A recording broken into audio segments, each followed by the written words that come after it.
स्वागत करता हूं आज के क्लास में। आज हम लोग इतिहास के पार्ट 2 के अंतर्गत पढ़ेंगे आगे की कुछ प्रमुख बातों को। पिछले क्लास में हम लोगों ने पढ़ा था कि कुछ ऐसे धार्मिक ग्रंथ थे, कुछ ऐतिहासिक ग्रंथ थे, कुछ विदेशियों के आक्रमण के समय लिखे गए कुछ साहित्य थे और कुछ पुरातत्व वस्तुएं थे जिसके आधार पर भारतीय इतिहास की जानकारी मिलती है। आगे आज हम लोग देखेंगे कि कुछ स्रोत के आधार पर इतिहास को कुछ खंडों में बांटा गया है। तो आगे हम लोग देखते हैं इतिहास को स्रोत के आधार पर 3 भागों में बांटा गया है, जिसमें है प्रागैतिहासिक काल, आधि ऐतिहासिक काल और ऐतिहासिक काल। अब प्रागैतिहासिक काल किसको कहते हैं? तो इसमें है कि जिस काल में घटनाओं का कोई लिखित विवरण उपलब्ध नहीं है, उस समय के इतिहास को प्रागैतिहासिक काल कहा जाता था। अर्थात जिस समय जो घटना हुई उसका कोई प्रमाण नहीं है, लिखित रूप में कोई प्रमाण उपलब्ध नहीं था, तो उस समय को प्रागैतिहासिक काल कहा जाता था। जैसे उस समय के काल था पाषाण काल, यानी पाषाण का अर्थ होता है पत्थर, यानी पत्थर का काल, जिसमें मनुष्य पत्थर का इस्तेमाल करते थे अपने हथियार के रूप में। उस समय के काल को कहा जाता था प्रागैतिहासिक काल। अर्थात उस समय जो पत्थर का औजार इस्तेमाल करते थे वो कब का समय था, इसका कोई लिखित विवरण उद्धृत नहीं है, तो उसको प्रागैतिहासिक काल कहते हैं। उसके बाद है आधि ऐतिहासिक काल। तो इसमें है कि घटना जो हुआ था उसका लिखित प्रमाण तो पाया गया, लेकिन कुछ ऐसे ही भाषा में लिखा हुआ था जिसको पढ़ने वाला कोई नहीं था। मतलब घटना का लिखित प्रमाण पाया गया पर पढ़ा नहीं जा सका। उस समय को काल का कहा जाता था हड़प्पा। जैसे हड़प्पा सभ्यता की जो लिपि प्राप्त हुई है, उससे मतलब जो इस भाषा में लिखा हुआ था उसको पढ़ने वाला कोई नहीं था, मतलब पढ़ा नहीं जा सका था, उसको कहा जाता था आधि ऐतिहासिक काल। फिर आगे हम देखते हैं ऐतिहासिक काल। अब है इसमें कि जो भी घटना का जो विवरण कुछ मिला, लिखित रूप में मिला, वो पढ़ा भी जा सका और मतलब पाया भी गया, तो उसको कहा गया वैदिक काल। अर्थात जिस समय वेदों की रचना हुई। तो हम लोगों ने यहाँ देखा क्या, प्रागैतिहासिक काल जिसमें घटना का कोई लिखित विवरण उद्धृत नहीं था, तो उसको प्रागैतिहासिक काल कहेंगे। जिस समय घटना का विवरण उपलब्ध था लेकिन उसे पढ़ा नहीं जा सका, तो उसको कहेंगे आधि ऐतिहासिक काल, जैसे हड़प्पा सभ्यता की लिपि। और ऐतिहासिक काल जिस समय घटना का लिखित प्रमाण भी पाया गया और उसको पढ़ा भी जा सका, तो उसको कहेंगे ऐतिहासिक काल, जिसमें से है वैदिक काल।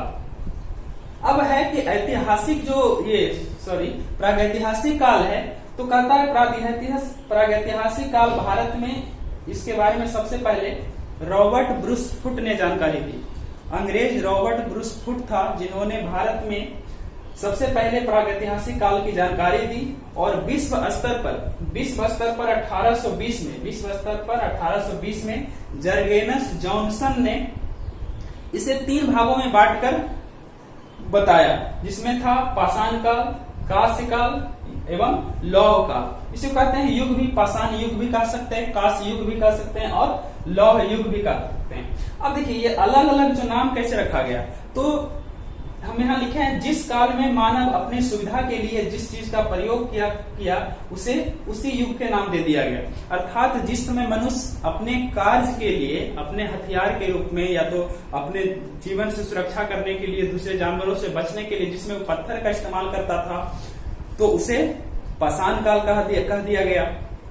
उसके बाद फिर कुछ समय बाद कांस्य का इस्तेमाल करने लगा, कांस्य की बनी वस्तु का इस्तेमाल किया जाने लगा, तो उस समय के काल को कांस्य युग नाम दे दिया गया।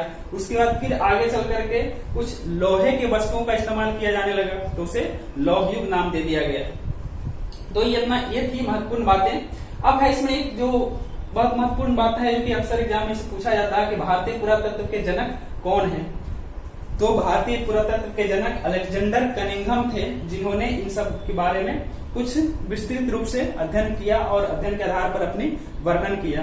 तो भारतीय पुरातत्व के जनक अलेक्जेंडर कनिंघम थे। अब यहाँ पर एक महत्वपूर्ण बात है एडी, जिसको हम लोग कहते हैं ईसवी। तो एडी का क्या अर्थ होता है? एडी का अर्थ होता है एनो डोमिनी, जिसका फुल नेम है, और इसका अर्थ होता है in the year of Lord Jesus Christ. अर्थात ईसवी जो हम लोग कहते हैं कि ऐसा माना जाता है कि जिस समय ईसा मसीह का जन्म हुआ था उसी समय से ईसवी की शुरुआत मानी जाती है। हालांकि ईसा मसीह का जन्म कब हुआ इसका भी कोई लिखित प्रमाण नहीं है, एक कल्पना के आधार पर जो माना गया है उसी समय से ईसवी की शुरुआत मानी जाती है।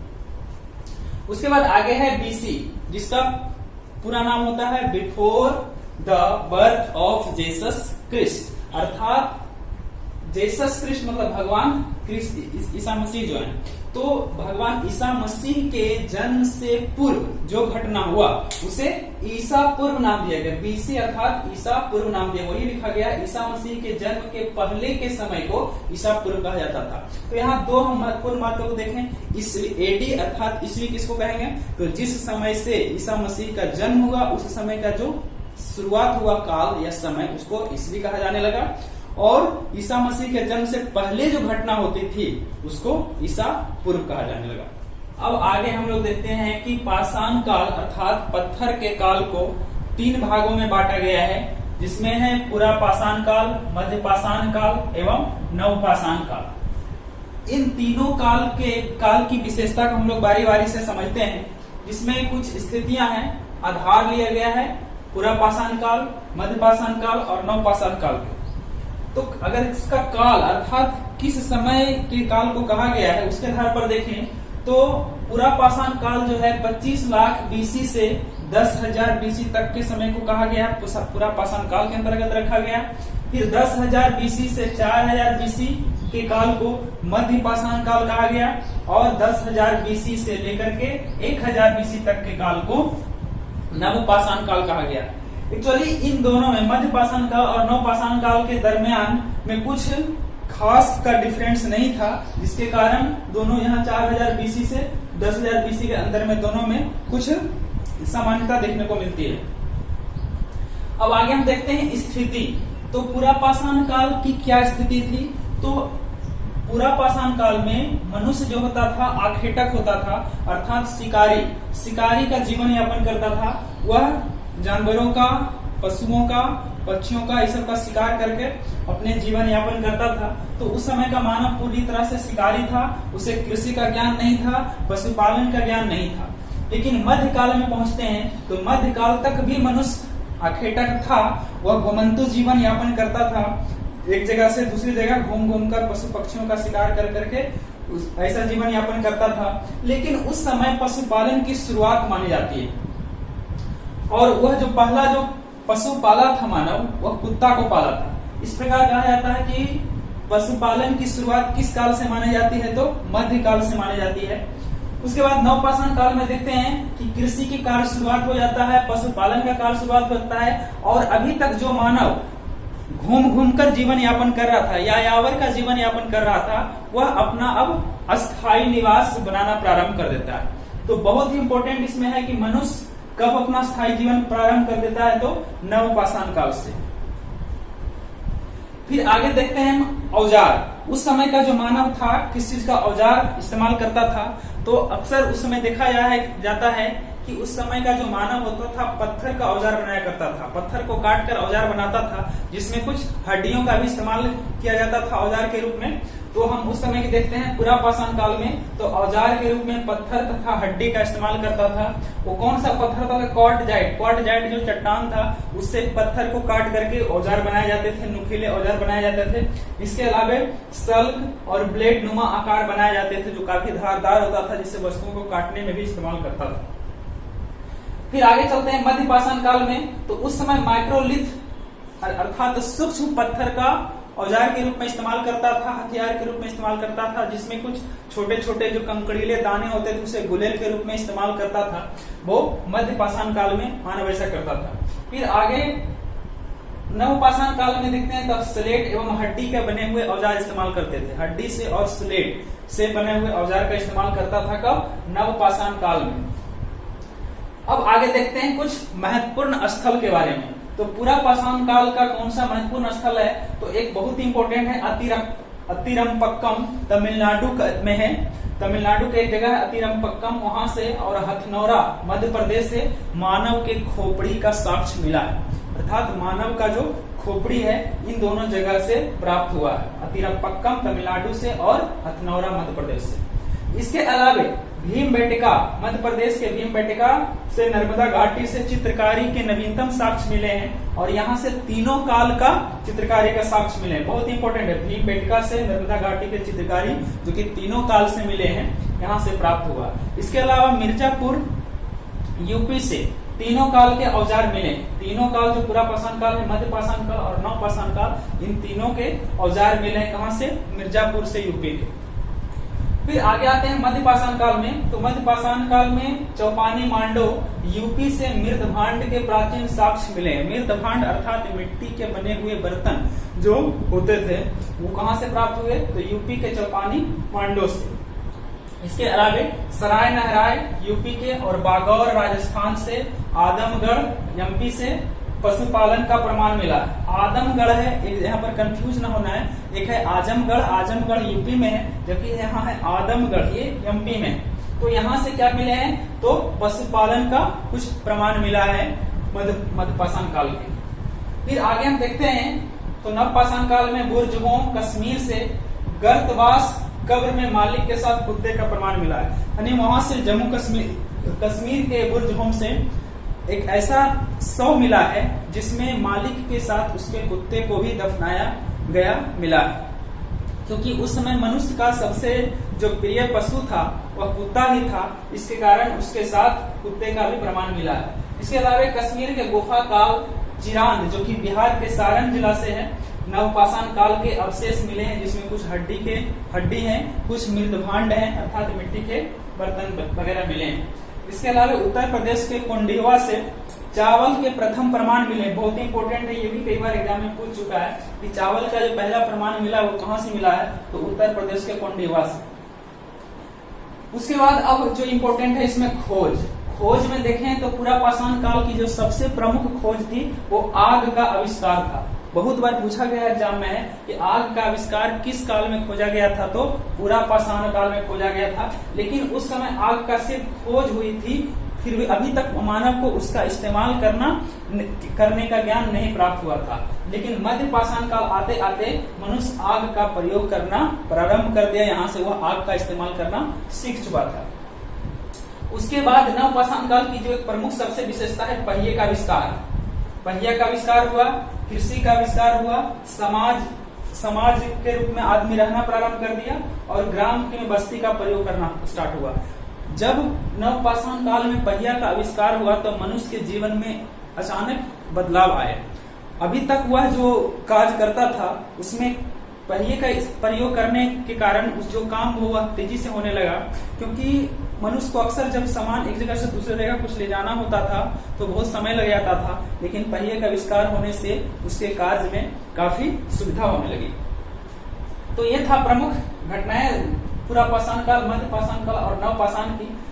अब आगे हम देखते हैं इसमें जो कुछ विशेषताएं हैं। मनुष्य ने सर्वप्रथम तांबा धातु का प्रयोग किया तथा उसके द्वारा बनाया जाने वाला प्रथम औजार कुल्हाड़ी था जो अतिरपक्कम तमिलनाडु से प्राप्त हुआ था। यानी मानव जो सबसे पहला किस धातु का प्रयोग किया था? बहुत बार एग्जाम में पूछ चुका है। मनुष्य सबसे पहले किस धातु का प्रयोग किया? तो तांबा का प्रयोग किया और इस तांबे के प्रयोग से बनाया गया औजार जो था वो कुल्हाड़ी था, जो पहला औजार था। और इसका साक्ष्य कहाँ से मिला है? तो तमिलनाडु के अतिरपक्कम से प्राप्त हुआ है।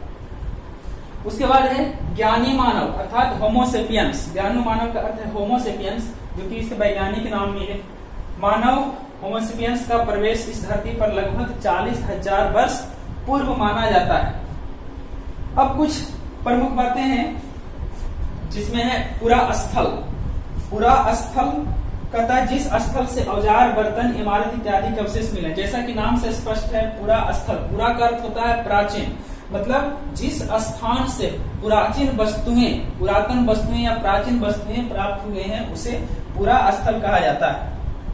पुरातत्वविद प्राचीन वस्तुओं का अध्ययन करने वाला, जो भी व्यक्ति प्राचीन वस्तुओं का अध्ययन करता है उसे पुरातत्वविद कहते हैं। पांडुलिपि हाथों से लिखा गया ग्रंथ। अब देखिए जो ग्रंथ हाथ से लिखा जाता था उसे पांडुलिपि कहा जाता था। जैसे कि हम लोग जानते हैं कि प्राचीन समय में जो भी चीज लिखा जाता था हाथ से लिखा जाता था, क्योंकि उस समय तक अभी तक प्रिंटिंग का ज्ञान मानव को नहीं था। अब हम लोग आगे देखते हैं दक्षिण भारत में महापाषाण काल को। तो दक्षिण भारत में जो महापाषाण काल, उसी पाषाण काल है, उसी महापाषाण काल के रूप में कहा गया है। तो वहां क्या है, तो रागी एक फसल है। रागी एवं धान की खेती के प्रमाण मिले हैं। दक्षिण भारत में रागी और धान की खेती के प्रमाण मिले हैं। रागी एक फसल है। आगे उसके बाद है संगन कल्लू कर्नाटक का क्षेत्र है, जहां से राग के ढेर तथा पशुपालन के साक्ष्य मिले हैं। संगन कल्लू कर्नाटक से राग के ढेर तथा पशुपालन के साक्ष्य मिले हैं। इसके अलावा मास्की, ब्रह्मगिरी, विकलीहल इत्यादि से भी पाषाणकालीन प्रमाण मिले हैं। ये दक्षिण भारत के सारे प्रमाण हैं जहां से कुछ मिले हैं। अब यहाँ पे दक्षिण भारत की एक प्रमुख विशेषता यह है कि वहां जो क्या बोलते हैं, दक्षिण भारत की एक प्रमुख विशेषता यह है कि वहां जो लाश को दफनाया जाता था, वहां दफनाने का जो तरीका था इस प्रकार था कि लाश को दफना दिया जाता था। यहाँ पर देखिए शव है, यहाँ पर शव को दफना दिया जाता था और उसको दोनों तरफ से पत्थर रख करके, दोनों तरफ से एक पत्थर गाड़ दिया जाता था। लाश के दोनों तरफ से, अगर इधर सर है इधर पैर है, तो दोनों तरफ से पत्थर रख दिया जाता था और इसके ऊपर से भी एक बड़ा सा पत्थर रख दिया जाता था। ये भी पत्थर है, ये भी पत्थर, ये भी पत्थर, दोनों तरफ से घेर करके इसके ऊपर से एक बड़ा सा पत्थर रख दिया जाता था। इस प्रकार से वहां सबको दफनाने की व्यवस्था थी। इसका भी प्रमाण वहां मिला है, सबको दफना कर पत्थर रख दिया जाता था। ठीक है, ये था पाषाणकालीन प्रमाण। अब आगे हम लोग देखते हैं कुछ लौह युग में। देखिए लौह युग, पाषाण युग जो भी है, तो जिस समय जिस चीज का प्रयोग किया जाता था, पाषाण काल में हम लोग देखें कि पत्थर का बहुतायत प्रयोग करता था औजार के रूप में या फिर अन्य काम के रूप में पत्थर का प्रयोग करता था। इसका उसको हम पाषाण युग कहें। अब आगे हम लौह युग में देखते हैं कि इस समय मानव जो था लोहे का इस्तेमाल करता था। वही देखें, लोहे का प्रयोग औजार तथा अन्य कार्य में, यानी औजार बनाने में तथा अन्य कार्य में जब लोहे का प्रयोग मानव करने लगा तो उस समय को लौह युग के नाम से जाना गया। अब इसका कुछ कहीं प्रमाण मिला है, तो कहाँ मिला है, तो अतरंजी खेड़ा, यूपी का अतरंजी खेड़ा तथा हस्तिनापुर से, यूपी का अतरंजी खेड़ा और हस्तिनापुर से लौह युग के प्रमाण मिले हैं। इसके अलावा चित्रित धूसर मृदभांड की शुरुआत इसी काल से मानी जाती है। चित्रित धूसर मृदभांड क्या होता है, हम लोग देखते हैं जो मिट्टी का जो बर्तन होता है, घड़ा पर एक फिगर बना करके धूसर कलर होता है, मिट्टी के रंग की तरह होता है, उस पर चढ़ा दिया जाता है। तो इस कलर को चित्रित धूसर मृदभांड कहा। मिट्टी के बर्तन पर जो पेंटिंग कर करके ऊपर से मिट्टी के कलर का जैसा पेंटिंग कर दिया था, इसे चित्रित धूसर मृदभांड कहा जाता है, जो कि इसी काल से इसकी शुरुआत मानी जाती है। अब इसमें कुछ विशेषता है मृदभांड और काल, यानी उस समय बने हुए मिट्टी के बर्तन और ये किस काल में बने हैं उसका है एक अलग चार्ट के रूप में हम लोग देखते हैं यहाँ पर। तो लाल एवं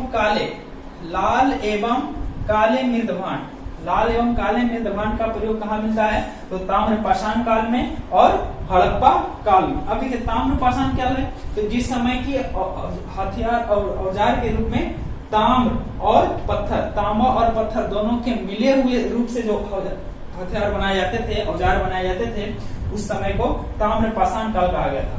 तो हम लोग देखते हैं कि लाल एवं काले मृदभांड का प्रयोग किस समय हुआ था, तो ताम्रपाषाण काल में हुआ था और हड़प्पा काल में हुआ था। उसके बाद है गैरिक मृदभांड कहते हैं, गेरुआ रंग होता है, गेरुआ रंग का होता है, जिसमें कि हांडी और कपटी का हम लोग देखते हैं कि रंगा हुआ होता है। गेरुआ रंग में हांडी होता है, कपटी होता है, उसको रंग दिया जाता है। तो ये सभी गैरिक मृदभांड की कहां से प्राप्त हुए, तो पूर्व वैदिक काल के प्रारंभ में, जिस समय पूर्व वैदिक काल का प्रारंभ माना जाता है, उस समय ये गेरुआ रंग का जो मृदभांड प्राप्त हुआ था। उसके बाद है चित्रित धूसर मृदभांड उत्तर वैदिक काल में भी देखने को मिला है। चित्रित धूसर मृदभांड उत्तर वैदिक काल में भी इसका प्रमाण मिला है। इसके अलावा उत्तरी काली पॉलिश मृदभांड, काली रंग का एक चित्र बना करके उसमें पेंटिंग किया हो रहता था। इसका प्रमाण जो है वैदिक काल से लेकर के मौर्य काल तक माना जाता है, यानी जिस समय वैदिक काल प्रारंभ हुई और उस समय से लेकर मौर्य काल तक का ये जो है उत्तरी काली पॉलिश मृदभांड का प्रयोग देखने को मिलता है। तो उम्मीद करते हैं आपको ये वीडियो अच्छा लगा होगा। यदि ये वीडियो पसंद आए तो आप लाइक करें, सब्सक्राइब करें और अपने दोस्तों के साथ शेयर करें और इस वीडियो को बार बार देखें ताकि इसकी जो महत्वपूर्ण बातें को आसानी से याद रखा जा सके। धन्यवाद।